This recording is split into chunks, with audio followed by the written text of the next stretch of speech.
Welcome back to my channel. My name is Laura Watson, and today I'm going to be giving you some tips for botanical painting with yellow flowers. Now, they can be tricky to create a luminous, bright flower without adding shadows and creating a muddy look.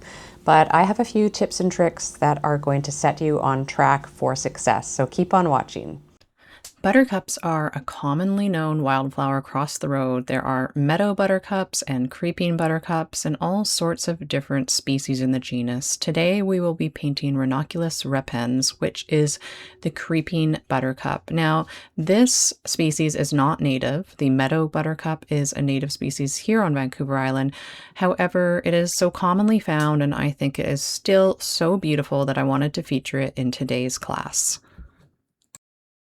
In my nature journal, I use waterproof ink because it makes the painting process quicker.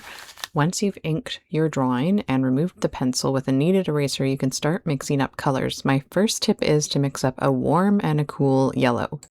Tip number 2 is to underpaint the flower before painting it with yellow paint. This allows you to add the shadows first, creating the shape and form, then let it completely dry before adding yellow. I use French ultramarine and burnt sienna or light red to create my neutral gray or botanical gray for any type of underpainting. The key to this process and tip is making sure that all of the gray underpainting is dry before adding any yellow paint. This gives your yellow flowers a really nice natural glow, and there's no risk of painting over top of the yellow and making it dull or muddy looking. I approached the leaves the same way, and I mixed up a warmer color with sap green and a little bit of a yellow added in, and then sap green with French ultramarine added in for a cooler color that I'm adding here. And again, this adds depth, and you can use the darker green with more blue added to it as a shadow color. I usually use about 2, 3, or 4 mixes of colors for each thing that I paint, even if it just looks like one color to the naked eye. I am creating this painting with my 3-step painting method, and the first part of my method is to add a base color with color variation, and you can see that that's what I've done here. There's lighter and darker parts of the leaves and stems, and this is created with wet on dry and then fading it out. Once that's complete, then I can start adding more layers and more contrast when it's completely dry with smaller graded washes like I'm doing here in between the veins and along the midribs, which starts to render shape and form in your leaves.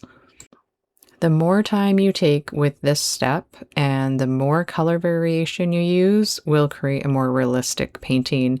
I don't take too much time when I'm creating things for my nature journal, but I also like to make sure that they look somewhat realistic as well. My last tip for painting a yellow flower is to add a very faint background. I'm using the same color I used to underpaint the shadows, and I just added a bit more of the blue. And this is creating color harmony, but also kind of anchoring the delicate yellow flower with a beautiful diffused background. And I'm creating the background using wet into wet washes. This buttercup class is a full-length step-by-step class on my website, thewatercolorgarden.com, which is my online painting school. If you are interested in this buttercup painting project, then hit the link in the video description below. I'm offering my reference guide for free, and it'll give you all sorts of information on the reference photo, buttercups, my color mixing, and it'll help you along on how to paint this project and what you can do to apply those things to other projects as well.